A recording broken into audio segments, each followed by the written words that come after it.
Good morning. ഇന്ന് ഞാൻ ഈ സാരി ഉടുത്തിരിക്കുന്നത് നിങ്ങളോട് ഈ സാരിയെ പറ്റി സംസാരിക്കാൻ വേണ്ടിയാണ് കേട്ടോ. എൻ്റെ സാരി കളക്ഷൻസൊക്കെ ഓൾമോസ്റ്റ് ആകാൻ തുടങ്ങുന്നു. ഇവിടെ അബുദാബിയിൽ അത്രയും ഞാൻ വെച്ചിട്ടില്ലല്ലോ, അതുകൊണ്ട്. So this is called മുത്താര saris എന്നാണ് ഇതിനെ പറയണത്. മുത്താര എന്ന് പറഞ്ഞിട്ടുണ്ടെങ്കിൽ ടൈ ആൻഡ് ഡൈ. ഇത് രാജസ്ഥാനിൽ പോയപ്പോൾ ഇത് വാങ്ങിക്കാനൊരു റീസൺ എന്താണെന്ന് വെച്ചാൽ, രാജസ്ഥാനിൽ പോയപ്പോൾ അവിടെ എന്തൊക്കെയാണ് പ്രത്യേകത എന്നറിയാൻ വേണ്ടിയിട്ട് ഞാനിങ്ങനെ വായിച്ചൊക്കെ നോക്കുമായിരുന്നു. അപ്പോൾ ഇതായിരുന്നു tie and dye. Tie and dye ആണ് അവിടുത്തെ പ്രത്യേകത. ബാന്തിനി സാരീസ് എന്ന് പറയും ഹിന്ദിയിൽ. സോ ടെക്സ്റ്റൈൽ ബിസിനസ്സിലുള്ളവർക്കൊക്കെ ഇത് നന്നായിട്ട് അറിയായിരിക്കും. അവരിങ്ങനെ ഈ ഒരു തുണി ഇങ്ങനെ കെട്ടിയിട്ട് ഭയങ്കരമായിട്ട് ഇങ്ങനെ ചുരുട്ടി ചുരുട്ടി ചുരുട്ടി കെട്ടി വെക്കും. എന്നിട്ടാണ് ഡൈ ചെയ്യുന്നത്. അതാണ് ഇത് കണ്ടില്ലേ, സിമെട്രിക് ആയിട്ടുള്ള പാറ്റേൺസ് ഒക്കെ വളരെ നന്നായിട്ട് അവർ ചെയ്യുന്നുണ്ട്. അത് അവരുടെ ഒരു GI ടാഗും കൂടിയാണ് രാജസ്ഥാൻ്റെ. സോ ബാന്തിനി സാരീസ് വാങ്ങിക്കണം എന്ന് എനിക്ക് ഭയങ്കര നിർബന്ധമായിരുന്നു. പിന്നെ വസുന്ധര രാജെ എന്ന് പറഞ്ഞിട്ടൊരു ചീഫ് മിനിസ്റ്റർ ഉണ്ടായിരുന്നു രാജസ്ഥാനിൽ. അപ്പോൾ അവരുടെ എപ്പോഴും ഹിന്ദു പേപ്പറിലൊക്കെ, ഹിന്ദി പേപ്പേഴ്സിൽ വരാറുണ്ട്, പക്ഷേ ഹിന്ദു പേപ്പറിൽ കാണാറുണ്ട് ഞാൻ ഇങ്ങനത്തെ പല രീതിയിലുള്ള അവരുടെ രാജ്യത്തിൻ്റെ, അവരുടെ സ്റ്റേറ്റിൻ്റെ സാരീസാണ് കൊടുക്കുക. നമ്മൾ ഗുരുവായൂരമ്പലത്തിൽ സെറ്റ് മുണ്ട് എടുത്തുകൊണ്ട് പോകുന്ന പോലെ തന്നെ. അപ്പോൾ ഇത് എൻ്റെ ബ്ലൗസ് ഇച്ചിരി തയ്ച്ചത് ലൂസായിപ്പോയി ആക്ച്വലി. അത് പോട്ടെ. ഈ ബ്ലൗസിൻ്റെ തുണി വന്നിട്ട് എവിടെയാ, ചെന്നൈയിൽ എന്തായിരുന്നു, അയ്യോ പെട്ടെന്ന് എൻ്റെ മനസ്സിൽ നിന്ന് അത് വിട്ടുപോയി. ഓക്കെ, കനകവല്ലി എന്ന് മേടിച്ചതാണ് കേട്ടോ. ഈ ബ്ലൗസ് പീസ് പാരീസിൽ കൊണ്ടുവന്ന് തയ്പ്പിച്ചതാണ്. പക്ഷേ ഇത് കുറച്ച് ലൂസാണ്, കാരണമുണ്ട്, അത് പിന്നെ പറയാം. അപ്പോൾ അങ്ങനെ പോകുന്ന സമയത്ത് ഞാൻ അവിടെ ചെന്ന് ഞാൻ എല്ലാവരോടും ഈ സാരീസിനെ പറ്റിയിട്ട് ചോദിച്ചു കേട്ടോ, എവിടെയാണ് അത് കിട്ടുക എന്നുള്ളത്. അപ്പോൾ അവിടുത്തെ സ്റ്റോഴ്സ് അവർ കാണിച്ചു തന്നു.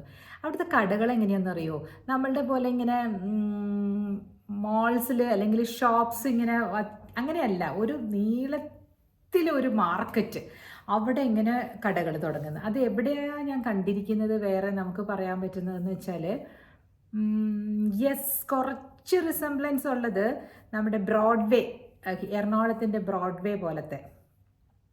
അത് വരാന്തയാണ് കേട്ടോ. വരാന്തയിൽ നിന്ന് ഇങ്ങനെ ഷോപ്സിലോട്ട് പോകുന്ന പോലെയാണ്. ഇത് റോഡല്ലേ ബ്രോഡ്വേയിൽ. ഒരു പ്രത്യേകതയുണ്ട്, റെഡ് കളറിലെ ബ്രിക്കായിട്ടുള്ള കടകളും അവിടെ ഇഷ്ടം പോലെ ബെഡ്ഷീറ്റ്സൊക്കെ. മൈ ഗോഡ്, ബെഡ്ഷീറ്റ്സൊക്കെ എന്ത് ലാഭം എന്നറിയാം അവിടെ. ഇവിടെ ഞാൻ കഴുകിയിട്ടിട്ടുണ്ട് ഒരു bedsheet. I will show you this. കണ്ടോ, ഇതും വളരെ വർഷങ്ങൾക്ക് മുമ്പ് ഞാൻ ഫാബിൻ്റെ നിന്ന് വാങ്ങിച്ചാണിത്. പക്ഷേ ഇത് രാജസ്ഥാനിൽ നിന്ന് വരുന്നതാണെന്ന് അവരന്ന് പറഞ്ഞത് എനിക്ക് ഓർമ്മയുണ്ട്.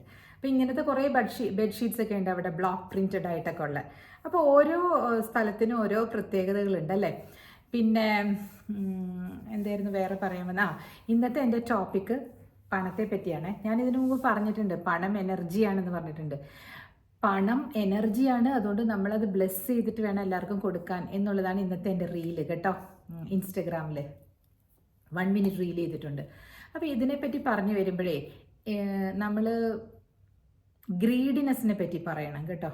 ഒരുപാട് ഗ്രീഡി ആകാൻ പാടില്ല എന്നുള്ളതിൻ്റെ ചില കാര്യങ്ങൾ പറയാൻ വേണ്ടിയിട്ടാണ് ഞാൻ ഈ പ്രാവശ്യം ഈ വീഡിയോ എടുക്കുന്നത്. ഗ്രീഡിനെസ് എന്ന് പറഞ്ഞാലേ, ഇപ്പോൾ ഒരു വലിയ ബില്യണർ ആയിട്ടുള്ള ആൾ, വളരെ, നമുക്കൊരു എക്സാമ്പിൾ വേണമെങ്കിൽ പറയാം, ബൈജൂസ് എന്ന് പറഞ്ഞ ആ ആപ്പ് ഉണ്ടാക്കിയ പയ്യൻ അല്ലേ. വളരെ ചെറുതിൽ നിന്നും ചെറിയ ഒരു സംരംഭം തുടങ്ങി തൊട്ടതെല്ലാം പൊന്നാക്കുന്ന മിഡാസ് ടച്ച് ഉണ്ടായിരുന്ന ആ പയ്യൻ. മിഡാസ് ടച്ച് അറിയാലോ അല്ലേ, ആ കഥ. ഒരു രാജാവിന് ഗ്രീഡിനെസ് കാരണം തൻ്റെ വെൽത്ത് എല്ലാം നഷ്ടപ്പെട്ടു പോകുന്ന, ജീവിതം നഷ്ടപ്പെട്ടു പോയ ഒരു കഥയാണ് മിഡാസ്.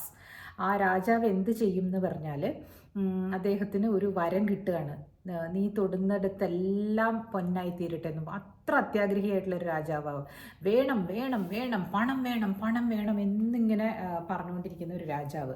അപ്പോൾ അങ്ങനെ ആ രാജാവിന് എന്ത് കൊടുത്തിട്ടും തൃപ്തിയാകുന്നില്ല. അപ്പോൾ ഒരു വലിയ ഏഞ്ചൽ വന്നിട്ട് പറയുകയാണ്, നീ ഇങ്ങനെ എടുത്തോളൂ, നീ തൊടുന്നതെല്ലാം പൊന്നാക്കുന്ന ഒരു ഇത് ഞാൻ തരാമെന്ന് പറഞ്ഞിട്ട് അങ്ങനെ ചെയ്യാണ് കേട്ടോ. അപ്പോൾ ഈ രാജാവ് എന്ത് ചെയ്യും, അങ്ങനെ ഭയങ്കര അത് എല്ലായിടത്തും പോയി തൊട്ടു, ഒരു ആപ്പിൾ എടുത്ത് തൊട്ട് നോക്കും, യെസ് അതാ ഗോൾഡായി. അങ്ങനെ തൊടുന്നതെല്ലാം എവിടെയൊക്കെ ഗോൾഡാക്കണോ അവിടെയൊക്കെ രാജാവ് തൊട്ട് ഗോൾഡാക്കി.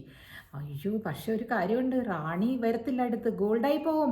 കുഞ്ഞുങ്ങളെ അടുത്ത് വിടത്തില്ല, ഗോൾഡായി പോവും. ഒരു ദിവസം രാജാവ് എഴുന്നേറ്റപ്പോൾ മറന്നുപോയി, തൻ്റെ മകൾ വന്ന് തന്നെ ഹഗ് ചെയ്തപ്പോൾ രാജാവ് ഹഗ് ചെയ്തു. കൊച്ചു ഗോൾഡായിപ്പോയി, കരച്ചിലും ബഹളവും ഒക്കെ ആയി. എനിക്കിത് വേണ്ട, ഞാൻ തൊട്ട വെൽത്തെല്ലാം തിരിച്ചെടുത്തോളൂ, എൻ്റെ കുഞ്ഞിനെ തിരിച്ചു തന്നാൽ മതി എന്ന് പറഞ്ഞ് പിന്നെ ആ ഫെയറി വന്ന് തിരിച്ചെടുത്തു വരമെന്നാണ് കഥ. ഇത് എന്തിനാണ് ഈ കഥയെന്ന് വെച്ചാൽ ഗ്രീഡിനെസ്. ഈ ഗ്രീഡി ആയിട്ട് നോക്കൂ. ബൈജുവിൻ്റെ കാര്യം എനിക്ക് അത്ര അറിയില്ല, ബൈജു രവീന്ദ്രൻ്റെ കാര്യം. നമുക്ക് ഇൻസൈഡർ അല്ല, നമ്മൾ ഇൻസൈഡർ അല്ലാതെ ഔട്ട്സൈഡിൽ നിന്ന് നോക്കുമ്പോൾ നമ്മൾ എന്താ വിചാരിക്കുന്നത്, എന്ത് നല്ല പോലെ പോയിരുന്ന കമ്പനിയാണ്, എന്തുകൊണ്ടാണ് ഇതിങ്ങനെ ആയിപ്പോയത്? എനിക്ക് പേഴ്സണലായിട്ട് അനുഭവിച്ച ഒരു കാര്യം ഞാൻ ഈ ബൈജൂസിനെ പറ്റിയിട്ട് പറയാം കേട്ടോ. എൻ്റെ മകള് UPSC കോച്ചിങ് എടുക്കുന്നുണ്ടായിരുന്നു. അപ്പോൾ UPSC കോച്ചിങ് എടുക്കുമ്പോൾ എങ്ങനെയെങ്കിലും നമുക്കത് കിട്ടുകയാണെങ്കിൽ നല്ലതാണല്ലോ എന്നൊക്കെ എൻ്റെ ഇതെന്താണെന്ന് വെച്ചാൽ കിട്ടിയില്ലെങ്കിലും എന്താ പറയുക സന്തോഷമായിട്ടിരിക്കണമെന്ന് പറഞ്ഞിട്ട് തന്നെയാണ് ഞാൻ മോളെ അതിനയച്ചത്. അതിൽ നിന്നും പല കാര്യങ്ങൾ പഠിക്കാനുണ്ട് UPSC കോച്ചിങ്ങിന് പോകുമ്പോൾ കേട്ടോ. നമ്മൾ ഒരുപാട് ജനറൽ നോളജ് കിട്ടും, പിന്നെ ലൈഫിനെ പറ്റി ഒരു നല്ല പേഴ്സ്പെക്റ്റീവ് ആകും, എല്ലാവരെയും ഈക്വലായിട്ട് കാണാൻ സാധിക്കും ആ ഒരു കോഴ്സ് എടുക്കും. എൻ്റെ അനുഭവമാണ്, പലർക്കും പല വ്യത്യസ്തമായ ചിന്താഗതികൾ ഉണ്ടാകാം. പ്ലീസ് അതിനെ പറ്റിയിട്ട് നിങ്ങൾക്ക് കമൻറ്റ് ചെയ്യാം. സോ അവിടെ വെച്ചിട്ട് അത് കഴിഞ്ഞപ്പോൾ ഇവൾ ഈ കോച്ചിങ് എടുക്കുന്നുണ്ടെന്ന് നമ്മൾ ഈ നമ്പർ അവിടെ ഇവിടെയൊക്കെ കൊടുക്കുമല്ലോ. ദർ വാസ് ദിസ് ഓൺലൈൻ ഒരു എൻട്രൻസ് ഇതുണ്ടായിരുന്നു, അതായത് കോച്ചിങ്ങിന് വേണ്ടിയിട്ട് ഫ്രീ ആയിട്ട് തരും നിങ്ങൾക്ക് ഇത്ര മാർക്കിന് മുകളിലാണെങ്കിൽ എന്ന് പറഞ്ഞിട്ട്. എൻ്റെ മകൾ അത് എഴുതി. കുറച്ച് ദിവസം കഴിഞ്ഞപ്പോൾ അവർ പറഞ്ഞു ഫ്രീ ആയിട്ട് കിട്ടുന്ന ആ ഒരു ഇതിലേക്ക് അത്രയും മാർക്ക് നിങ്ങൾക്ക് കിട്ടിയിട്ടില്ല, നമുക്കറിയില്ല അതൊക്കെ ശരി എന്തൊക്കെയാണെന്നുള്ളത്. ആ കീ ഉണ്ടല്ലോ, ഒരു കീ തരും അവർ, അത് നമ്മൾ ഫില്ലപ്പ് ചെയ്ത് കഴിയുമ്പോൾ അതിൻ്റെ ആൻസർ കീ നമുക്ക് തന്നാലല്ലേ നമുക്ക് എത്ര കിട്ടിയെന്ന് അറിയാൻ പറ്റുള്ളൂ. അപ്പോൾ ഇവർ വിളിച്ചിട്ട് ഇവർ പറയാണ് ഇത്ര മാർക്കാണ് നിങ്ങൾക്ക് കിട്ടിയത്. 150 ആണെന്ന് തോന്നുന്നു, 200 കേട്ടോ മോൾക്ക് കിട്ടിയത്. I don't remember. 180 ആണെങ്കിലാണ് ഇവർ ഫ്രീ ആയിട്ട് കൊടുക്കുള്ളൂ. അപ്പോൾ 150 ആണെങ്കിൽ ഇത്ര % ഡിസ്കൗണ്ട്, 130 ആണെങ്കിൽ ഇത്ര % ഡിസ്കൗണ്ട്, അങ്ങനെയൊക്കെയാണ്. ഒരാളിങ്ങനെ വിളിച്ചുകൊണ്ടിരിക്കുക മോളെ, ഇത്ര രൂപ 50,000 എത്രയോ 50%, എന്തായാലും 50-ൽ കുറവല്ല കേട്ടോ, 1,00,000 ഒക്കെ അടുത്ത് ഫീസൊക്കെ പറഞ്ഞു. അപ്പോഴും ഞാൻ പറയുന്നുണ്ട് മോളെ എന്ന് എടുത്തോളൂ, നല്ലതല്ലേ പഠിക്കാനായിട്ട്. അമ്മ അത് വേണ്ട, അത് നമുക്ക് അല്ലാതെ തന്നെ വായിച്ച് പഠിക്കാം. വേറെ കോച്ചിങ്ങിനൊക്കെ അവൾ പോകുന്നുണ്ടായിരുന്നല്ലോ, why they are behind me എന്ന് പറഞ്ഞിട്ട് എന്നും വിളിക്കും. അപ്പോൾ അവർ പറഞ്ഞു, മോള് പറഞ്ഞു ഇല്ല, I am not interested in this course, 50% also is too much for me because I have already enrolled some other place എന്ന് പറഞ്ഞു. അപ്പം അവർ പറയാണ് എന്നാൽ 25% തന്നാലും മതി. ഒന്ന് ആലോചിച്ച് നോക്കൂ, ഇങ്ങനത്തെ മാർക്കറ്റിംഗ് ആയിരുന്നു.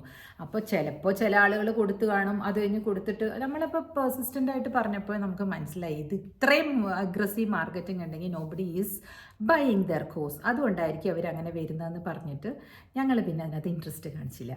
അപ്പോൾ ഇതുപോലെയാണ് ഈ നീറ്റ് ആസ്പിരൻസിൻ്റെ അടുത്തും അതുപോലെ ഇവരിങ്ങനെ അഗ്രസീവ് മാർക്കറ്റിംഗ് കൊടുത്തു. ദിസ് ഷോസ് ദെയർ ഗ്രീഡ് കേട്ടോ. ഒരുപാട് അഗ്രസീവ് മാർക്കറ്റിംഗ് ഇല്ലാതെ തന്നെയാണ് അദ്ദേഹം വലുതായത്. ജസ്റ്റ് ഒരു അഡ്വർടൈസ്മെൻ്റ് ഒക്കെ വെച്ചിട്ട് നമ്മളെല്ലാവരും കൊള്ളാലോ ഈ ആപ്പ് നന്നായിട്ട് പഠിപ്പിക്കുന്നുണ്ടല്ലോ, ഇങ്ങനെ വലിയൊരു ഗ്രൗണ്ടിൽ കോയിൻ വരച്ചിട്ട് അതിൻ്റെ പെരിമീറ്റർ കണ്ടുപിടിക്കുന്നതും ഒക്കെ ആയിട്ട് എന്തോ ഒരു പരസ്യം, ഒരു ആഡ് കണ്ടിട്ടുണ്ട്. പണ്ട് മോഹൻലാലിൻ്റെ ഒരു ആഡ് കണ്ടിട്ടുണ്ട്. അപ്പോൾ അതിലൊക്കെ അട്രാക്റ്റഡ് ആയിട്ട് തന്നെ ആളുകൾ ഈ പറഞ്ഞ ഇതിനെ പറ്റിയിട്ട് അറിയും. ഈ വാട്ട് യു സേ ആപ്പിനെ പറ്റി അറിഞ്ഞ് അത് മാർക്കറ്റഡായി വലിയ കമ്പനി ആയിട്ടുണ്ട്. പിന്നെ ഇതുപോലുള്ള മാർക്കറ്റിംഗ് ചെയ്ത് കഴിഞ്ഞ് പിന്നെ പൈസ തിരിച്ചു ചോദിക്കാൻ ചെന്ന് കഴിയുമ്പം നോ, അവർ കൊടുക്കില്ല. അവരത് നിങ്ങളത് മെറ്റീരിയൽസ് വാങ്ങിച്ചില്ലേ, ഇത് ചെയ്തില്ലേ, ഞങ്ങൾ ഇത്രയും പഠിപ്പിച്ചില്ലേ, ഇങ്ങനെയൊക്കെ പറഞ്ഞ് തുടങ്ങി. പിള്ളേർക്ക് അത് ആദ്യം പറയുന്നത് if you are not happy we will give you back എന്നാണ്. ഒരു 5% ഒക്കെ എടുത്തിട്ട് ഈ 1,00,000 രൂപയിൽ ഒരു 5,000 രൂപ എടുക്കുക, അല്ലെങ്കിൽ 10,000 രൂപ എടുത്ത് ബാക്കി കൊടുത്തൂടെ. അത് വൺ ഓഫ് ദ റീസൺസ്. പിന്നെ നന്നായി പോയിരുന്ന ഒരു ആകാശ് എന്നെന്തോ പറഞ്ഞിട്ട് ഒരു ഇൻസ്റ്റിറ്റ്യൂട്ട് ഉണ്ടായിരുന്നു, മദ്രാസിലൊക്കെ ഞാൻ കണ്ടിട്ടുണ്ട്. ഞാൻ മോളെ അവിടെ എൻറോൾ ചെയ്യിപ്പിച്ചിട്ടുണ്ട് പണ്ട്, മോളെ 12th it's A good place. അവിടെ അത് ഇവർ അക്വയർ ചെയ്യാൻ നോക്കി, മനസ്സിലായ, മോണോപ്പൊളൈസ് ചെയ്യാൻ നോക്കി. എപ്പോഴും ഉണ്ടല്ലോ യു ഷുഡ് ഹാവ് സം എന്താ പറയുക, ഹേറ്റേഴ്സും പിന്നെ കോമ്പറ്റീറ്റേഴ്സും വേണം. എന്തിനാണെന്നറിയോ, എന്നാലാണ് നമ്മൾ അവരെ ബീറ്റ് ചെയ്യണം എന്നുള്ള ഒരു ഇതിൽ. ബീറ്റിംഗ് മീൻസ് കോമ്പറ്റീറ്റീവ്നെസ് വേണമല്ലോ ബിസിനസ്സിൽ. Then only we will give good products. ഇല്ലെങ്കിൽ നമ്മളുടെ മൊണോപ്പൊളി ആണെങ്കിൽ, എൻ്റെ രാജ്യമാണെങ്കിൽ പിന്നെ ഞാൻ എന്തിനാ മറ്റുള്ളവരെ പ്ലീസ് ചെയ്യാൻ നോക്കണേ, എനിക്കിഷ്ടമുള്ള പോലെ ഞാൻ ചെയ്താൽ പോരെ. അതുകൊണ്ടായിരിക്കാം ബൈജു രവീന്ദ്രൻ എന്ന് പറയുന്ന അദ്ദേഹത്തിന് ഈ തോൽവി സംഭവിക്കേണ്ടി വന്നത്. ഇപ്പോഴും അവിടെ എവിടെയൊക്കെ ഉണ്ടെന്ന് തോന്നുന്നു. എനിക്ക് അതിനെപ്പറ്റി കാര്യമായിട്ട് അറിയില്ല, പക്ഷെ ഒരു എക്സാമ്പിളാണ് ഞാൻ പറഞ്ഞത്. Because I have red it in lot of magazines and news papers about this. അപ്പം ഈ ഗ്രീഡ് നശിപ്പിച്ചതല്ലേ ഇവരെ, അല്ലേ? കൂടുതൽ കൂടുതൽ അക്വിസിഷൻസ്, ഒരു രാജ്യം പിന്നൊരു രാജ്യം മറ്റൊരു രാജ്യം എന്ന് പറഞ്ഞ് അക്വയർ ചെയ്തിരുന്ന അലക്സാണ്ടർ ചക്രവർത്തി എന്താണ് ചെയ്തത് ലാസ്റ്റ്, അല്ലേ? അലക്സാണ്ടർ ചക്രവർത്തിയുടെ കഥയല്ലേ നിങ്ങൾ വായിച്ചിട്ടില്ലേ?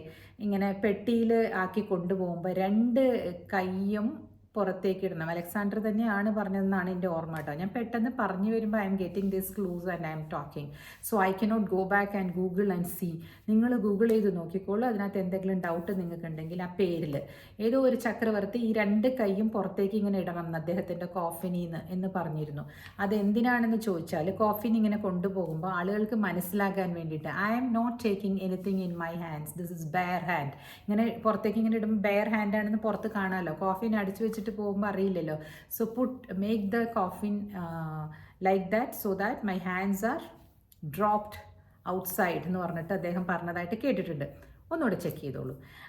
സോ ആരായാലും ഒന്ന് ആലോചിക്കുക, അതിൻ്റെ പിന്നിലുള്ള ലോജിക്ക് വളരെ ഇതാണ്. അതായത് നമ്മളൊന്ന് ഇവിടുന്ന് എടുത്തുകൊണ്ട് പോകാൻ വേണ്ടിയിട്ടല്ല വന്നിരിക്കുന്നത്, അല്ലേ? നമ്മൾക്ക് വെറും കൈയോടെ പോകണം എന്നുള്ളത് ബൈബിൾ വാക്യങ്ങളും എല്ലാവരും ഭഗവത്ഗീതയും ഒക്കെ നമുക്ക് പഠിപ്പിച്ചു തരുന്നുണ്ട്. എന്നാലും നമ്മൾ വിചാരിക്കും, ഓ ഇതുകൂടെ ആയാൽ നമുക്ക് സുഖമാവും, അതുകൂടെ ആയാൽ നമുക്ക് സുഖമാവും, എന്നിട്ട് വേണം നമുക്ക് ഈ രാജ്യങ്ങൾ കാണാനും അല്ലെങ്കിൽ ഈ പറഞ്ഞ സ്ഥലങ്ങൾ കാണാനും തീർത്ഥസ്ഥലങ്ങളിൽ പോകാനും ഒക്കെ. അല്ല കേട്ടോ, ഇന്നേ പുറപ്പെട്ടുള്ളൂ പറ്റുമെങ്കിൽ 2 ദിവസം ലീവ് എടുത്തിട്ട്. ഇവിടെയൊക്കെ ഇപ്പോൾ 3-4 ദിവസം ലീവ് അവധിയാണ്. എല്ലാവരും ഓരോരോ സ്ഥലങ്ങൾ കാണാൻ പോയിരിക്കുകയാണ്. ഞാൻ നിങ്ങളോട് സംവദിക്കുന്നു, ഞാൻ ഇപ്പോഴല്ലേ വന്നത് കുറേ സ്ഥലങ്ങളൊക്കെ കണ്ടിട്ട്. But it was really rejuvenating കേട്ടോ. ഞങ്ങൾ ഈ ട്രാവൽ ചെയ്തിട്ട് വന്നപ്പോൾ ബോംബെ ബാംഗ്ലൂരൊക്കെ മോളുടെ കൂടെയാണ് പോയതെങ്കിലും ഇറ്റ് വാസ് റിയലി നൈസ്. ഞാൻ ബാംഗ്ലൂർ കുറേ നാൾ താമസിച്ചിട്ടുണ്ട്, ബോംബെയിൽ ഞാൻ കുറേ ട്രാൻസാക്ഷൻസിന് പോയിട്ടുണ്ട്. അപ്പോൾ ഇപ്പോൾ ഞാൻ വിസിറ്റ് ചെയ്യുമ്പോൾ ആസ് എ ട്രാവലർ വിസിറ്റ് ചെയ്യുമ്പോൾ I was just looking at that city. വളരെ ഒരു കൂൾ സിറ്റിയാണ് രണ്ടിനും രണ്ടിൻ്റെതായ വൈബ്സ് ഉണ്ട്. ഞാനിവിടെ നമ്മളെ വീടുകളിലേക്ക് ഇരിക്കുന്നവരോട് ഞാൻ പറയും, എൻ്റെ അച്ഛനും അമ്മയും പറയും അവരുടെ ആ ലോഗോ ഇല്ലേ അതാണ് ദ ബെസ്റ്റ് എന്ന് പറയും. അത് നല്ലതാണ്, അല്ലെന്നല്ല. പക്ഷേ ഞാൻ നേരത്തെ പറഞ്ഞ പോലെ ഗ്രാമങ്ങളിൽ ചെന്ന് രാപ്പാർക്കാൻ മാത്രമേ പറ്റുള്ളൂ. നമുക്ക് ഒരു ലേഡ് ബാക്ക് ലൈഫിന് നല്ലതാണ്. പക്ഷേ വൈബ്രൻ്റ് ആയിട്ടുള്ള കുട്ടികൾ, you have to come out of the comfort zone കേട്ടോ. നമ്മൾ യു ഹാവ് ടു മക്കളോട് പറഞ്ഞോളൂ, നിങ്ങൾ മക്കളെ പിടിച്ചു വെക്കരുത്. ഇത്ര ദൂരം പോകാൻ പറ്റുമോ, വിടാതിരിക്കരുത് കേട്ടോ. കുറേ അമ്മമാർ ഞാനങ്ങനെ കാണുന്നുണ്ട്, അയ്യോ എൻ്റെ അടുത്തുനിന്ന് പോലെ മോനെ, ഞങ്ങളെ ആര് നോക്കും? എവിടെ 60 വയസ്സായിട്ടുള്ളൂ ഈ അമ്മയ്ക്ക്, അല്ലെങ്കിൽ അച്ഛനും ഒരു 65 വയസ്സായിട്ടുള്ളൂ. ആര് നോക്കണം? ആരും നോക്കണ്ട, നമ്മൾ തന്നെത്താൻ ചെയ്യാമല്ലോ. മക്കൾ വരുമ്പോൾ നമുക്ക് ഉണ്ടാക്കി കൊടുക്കാം, അല്ലേ? നമുക്ക് അവർക്ക് ഉണ്ടാക്കി കൊടുക്കാം. അതിലെന്താ തെറ്റുള്ളത്? നമുക്ക് ആരോഗ്യം ഉണ്ടെങ്കിൽ. അതുപോലെ തന്നെ why should your sons or daughters stay with you അടുത്തടുത്ത്? എന്ത് കാര്യത്തിന്? അയ്യോ എല്ലാവരും കൂടെ പുറത്തേക്ക് പോയാൽ ആരെ നോക്കുക? എല്ലാവരും പുറത്ത് പോയാലും ആവശ്യം വരുമ്പോൾ ആരെങ്കിലുമൊക്കെ ഉണ്ടാവും. ഏതെങ്കിലും ഒരു 3 മക്കളുള്ളവരാണെങ്കിൽ ഒരാളെങ്കിലും തിരിച്ചു വന്ന് നോക്കാതിരിക്കില്ല കേട്ടോ. അങ്ങനെ വന്നില്ലെങ്കിൽ നിങ്ങൾ പല വിധത്തിലുള്ള എയ്ഡ് കിട്ടാറുണ്ട് ഇന്ന് സമൂഹത്തിൽ. പൈസയാണ് മുഖ്യം, പൈസ ഉണ്ടാക്കി വെക്കേണ്ടി വരും. അല്ലെങ്കിൽ അതിന് മക്കൾ സഹായിക്കേണ്ടത് തന്നെയാണ്, പേരൻസിനെ കൊടുക്കാതിരിക്കരുത്. അച്ഛനമ്മമാർ ചെറുപ്പം മുതലേ നിങ്ങൾക്ക് ഫുഡ് തന്നിട്ടാണല്ലോ നിങ്ങൾ ഞങ്ങൾക്ക് വേണ്ടി എന്ത് ചെയ്തു അങ്ങനെ ചോദിക്കേണ്ട കേട്ടോ. നിങ്ങളെ പറ്റുന്നത് ചെയ്യുക. കാരണം എന്ത് ചെയ്തു എന്ന് ചോദിക്കേണ്ട, നമുക്ക് ജന്മം തന്നൂല്ലോ, അത് തന്നെ, അത്രയും ചിന്തിച്ചാൽ മതി. എപ്പോഴും ഞാൻ പണ്ടിങ്ങനെ ആലോചിക്കുമായിരുന്നു, അയ്യോ എന്ത് ചെയ്തിട്ടാണ് എനിക്ക് വേണ്ടിയിട്ട്, ഞാൻ തന്നെയാണ് എല്ലാം ചെയ്തതെന്ന് പറയും. അങ്ങനെയല്ല കേട്ടോ. നമ്മുടെ ജീൻസ് നല്ലതല്ലെങ്കിൽ നമ്മളെങ്ങനെയല്ലേ നന്നാവുക? ഇതൊക്കെ ഒരു റെവലേഷനാണ്. അവർ ജീൻസ് നല്ലതായിരിക്കണം. നമ്മൾ ഏത് ജീൻസിൽ നിന്നാണ് വരുന്നത് അതിൻ്റെ ഒരു ട്രേറ്റ് ഉണ്ടാവും അല്ലേ? ഈ ഇടയ്ക്ക് ഞാൻ പണ്ടൊരു സ്റ്റോറി ചെയ്തിരുന്നു, ഇതിനകത്ത് തന്നെ നിങ്ങൾ താഴെ ഇങ്ങനെ പോയി നോക്കിയാൽ അറിയാം. സ്പേംസ് ഡൊണേറ്റ് ചെയ്യുന്ന ആളുകളുടെ കഥ കേട്ടോ. ആ സ്പേംസ് പണത്തിന് വേണ്ടിയിട്ട് ഡൊണേറ്റ് ചെയ്യും ആൾക്കാർ സ്പേം ബാങ്കിലേക്ക്. എന്നിട്ട് ഈ അനപത്യ ദുഃഖം, അതായത് കുട്ടികളില്ലാത്ത ദുഃഖം അനുഭവിക്കുന്ന ആളുകൾക്ക് കുഞ്ഞുങ്ങളെ ഉണ്ടാക്കാൻ വേണ്ടിയിട്ട് ഏതെങ്കിലും സ്ത്രീകളുടെ ഗർഭപാത്രത്തിൽ നിക്ഷേപിക്കുകയോ അത് പുറത്തേക്ക് എടുക്കും ആ അണ്ടമല്ലോ. നിങ്ങൾക്ക് അറിയാമല്ലോ IVF ട്രീറ്റ്മെൻറ്റ്.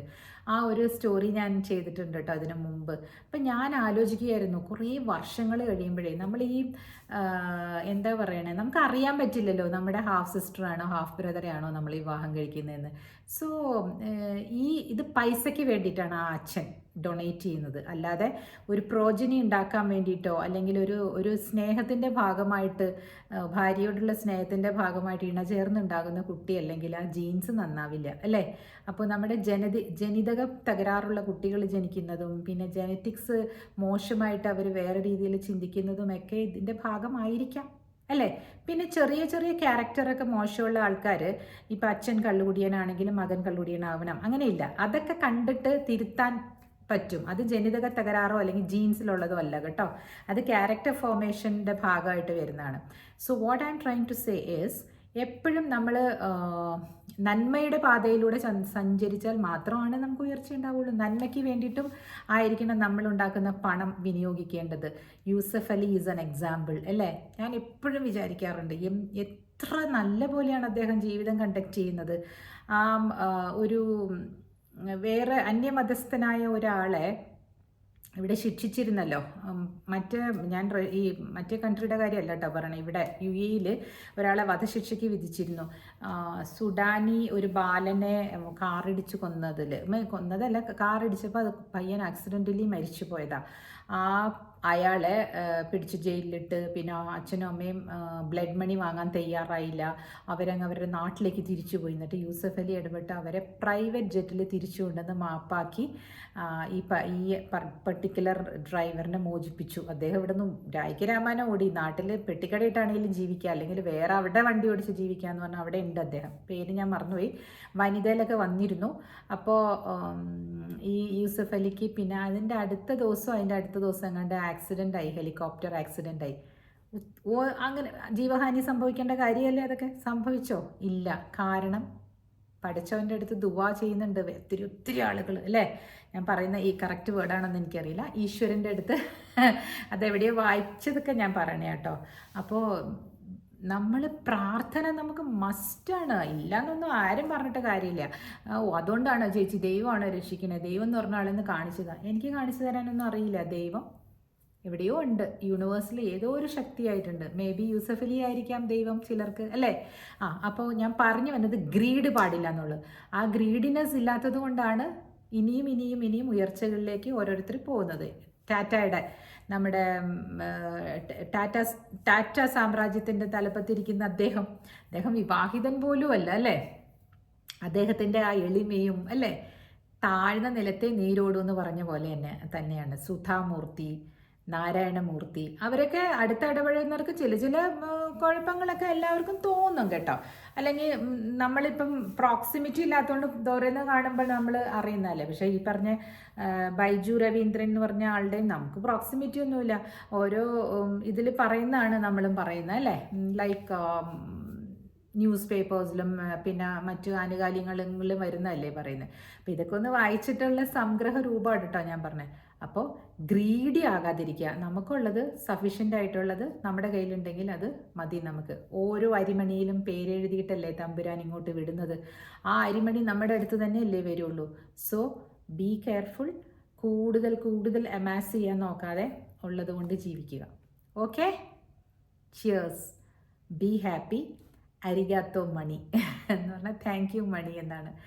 മണിയെ ബ്ലെസ് ചെയ്യണമെന്ന് പറഞ്ഞില്ലേ, അതിന് പറഞ്ഞതാണ്. നമ്മുടെ ബിൽസൊക്കെ അടയ്ക്കാനും ഒക്കെ ഉപയോഗിക്കുമ്പോഴും നമ്മൾ ആർക്കെങ്കിലും കടം കൊടുക്കുമ്പോഴും നമുക്ക് കടം കൊടുത്ത പണം തിരിച്ചു കിട്ടുമ്പോഴും അവർക്കത് നന്മയ്ക്കായിട്ട് ഉതകണമെന്ന് പ്രാർത്ഥിക്കുക. So wealth will be created and it will be useful for you all and your generations too. കേട്ടോ? Thank you. ടാറ്റാസ് പോലെ അല്ലെങ്കിൽ മൂർത്തീസ് പോലെ. Okay, so please subscribe me. എനിക്ക് സബ്സ്ക്രൈബേഴ്സ് കൂടേണ്ടത് അത്യാവശ്യം തന്നെയാണ്. എനിക്കിതിങ്ങനെ നിലനിർത്തി ഇങ്ങനെ കൊണ്ടുപോകണമെന്നുണ്ട് എൻ്റെ documentation. Okay, thank you for your support. ആരെങ്കിലുമൊക്കെ കാണുന്നവരുടെ ടൈമിന് വേണ്ടിയിട്ട് ടൈം എനിക്ക് തന്നതിന് വേണ്ടിയിട്ട് ഞാൻ നിങ്ങളോട് നന്ദി പറയുന്നു. Thank you. Thanks a lot.